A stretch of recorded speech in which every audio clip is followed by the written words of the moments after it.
Guys, deluded, I'm back again. Good morning, peeps. As you know, yeah, man, it's another day. We have to praise the Lord that we've got breath in us and everything's there. But yeah, like I said, good morning. It's been a while since I don't even know if you can call it a regular thing, but what I mean by that is, I'm sure you've all seen in regards to Arsenal. I normally talk about some of the links in regards to players and movements happening at the club. So let's crack on in that regards. Firstly, I know he doesn't technically not on the playing staff, but he's just as important, if not more, to a degree. Ivan Gazidis.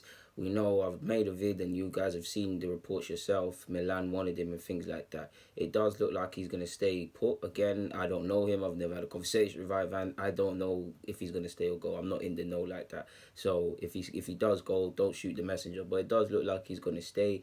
And to be honest, and I still, to be honest, we can't forget about what Evans has told and done at this club. But he's followed through on a lot of promises and things. And let's keep it real. If he was to leave now, when we've just got a tiny bit of stability, it would be catastrophic to be fair with you. And yeah, man, there'd be a lack of leadership. He's got Wenger out. He's brought in men of expertise in many different departments. So yeah, allegedly he would have had to technically take a pay cut if he went to Milan as well. So I mean, from an economic point of view, it wouldn't make sense. Despite it must be a great place to live. Italy's filled with nice weather, nice culture, nice food, and all of them things there. So it must have been tempting, but good news, I guess, of some sorts. Obviously, Dragomir. Now, I don't know if he's going to sign a new deal at the club. Allegedly, he was, in the sense that his agent said they're still in talks. But just from following the man on Instagram, he's probably still doing personal fitness training sessions by himself. But I haven't seen that. It's just been a lot of uploads in. I think he's still in his homeland in Romania or whatnot. Typically, when you see this or the lack of, hopefully the club are negotiating, but silence is golden. So it does remind me a bit of Chris Willett last year.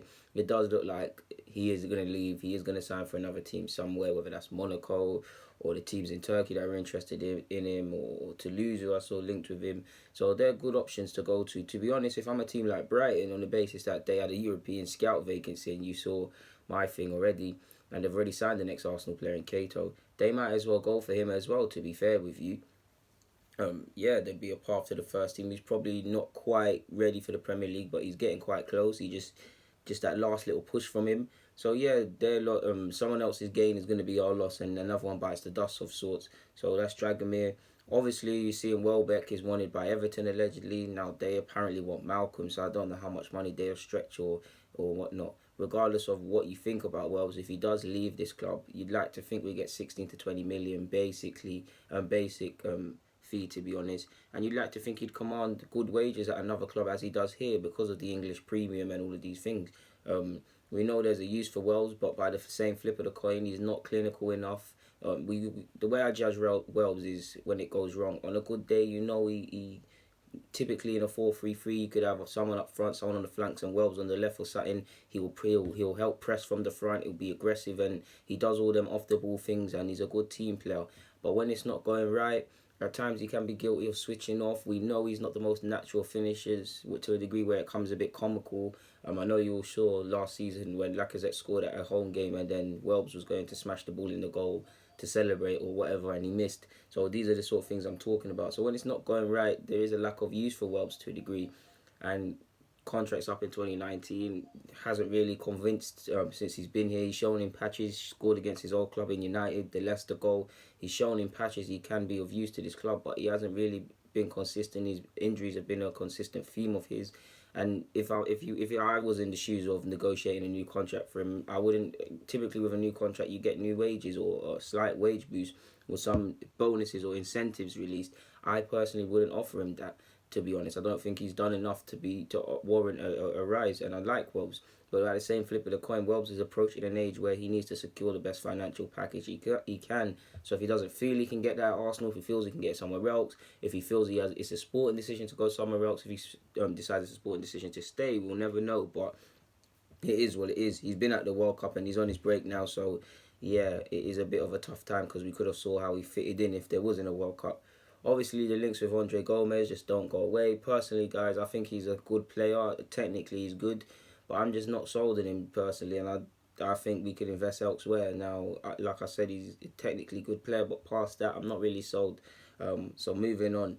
And Nzonzi, will he, won't he? 1 minute he's coming to London to complete this 35 million move. 1 minute we ain't got the money. 1 minute we're going to sign him to enable Ramsey to be free. The next minute we'll only buy him if Ramsey leaves, despite the fact they're two different sorts of midfielders.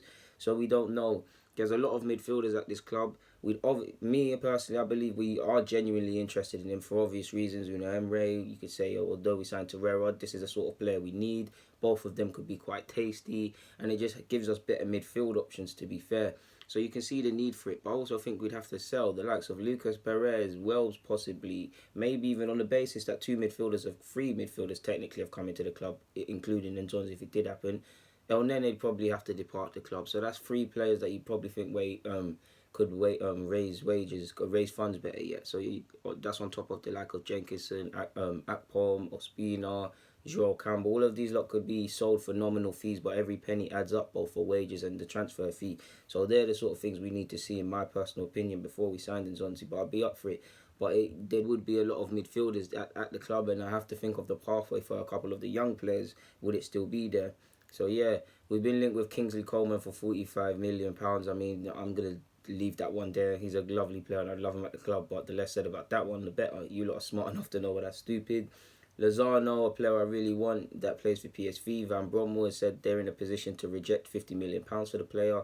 Whether that's stunting in regards to interest in the player by other clubs or legitimate because of their finances, they're in a better position. They don't have to sell players. We'll never know in it. Well, it is what it is. I'm sure you've all seen Peter Cech's allegedly been offered back to Chelsea because of their stuff with Courtois. Now, I mean, I'm torn because if Chelsea were to offer us a decent fee, I believe we got to let go because of the wages and the period he's at, and he's clearly declining. But by the other stretch of it, him in the number 2 role and nothing more than as a sort of advisor in and around the squad, I kind of want to keep him for that. He is professional. I do think he could be a good cup keeper of sorts because he has had some terrible games last year. But by the same section of imagination, there's been patches where Cech has been let down by the defence. I'm not excusing Cech. He's done a lot of nonsense last year. So I am a bit caught in two minds. If you were to ask me, I mean, Leno on the basis he might very well lose form and things like that. I hope that's not the case. But at this moment in time, if you ask me, the first choice is probably Leno because he's just obviously signed for the club. Number 2, I'd give it to Cech, to be fair with you. So there's going to be a good battle between all the keepers at the club, to be fair.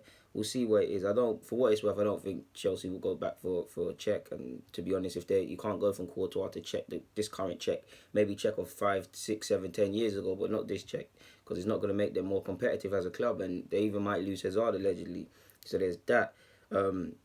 Finally, we've been linked again with Sidibe of Monaco. Now, obvious reasons. We wanted him before he went to Monaco. He can play on the left and the right-hand side and he'd be a good addition to the team on that basis. But it's not going to happen. We've got Bellerin. We've just signed Liechtenstein. Young Osei Tutu is highly rated. That's 3 fullbacks already on the right-hand side. At left-back, you can say we need a left-back, but he's not going to play there for us 9 times out of 10. Why did that happen, people? So, yeah, you can see why that's not going to be the case. I think that one allegedly is going to Atletico Madrid. That one's out of the water before it started, people, personally. I don't know why that keeps cutting out and I keep getting messages. But, guys, yeah, there's nothing more to say on that front. Guys, deluded, get in a comment, subscribe, and do the rest. I'm out, man. Sidibe's not going to happen. I mean, if one was to happen, I would have loved it to be probably Coleman, to be fair, or Lozano, but neither are going to happen. But it is what it is, man. Guys, deluded, get in the comments, subscribe, and do the rest. I'm out.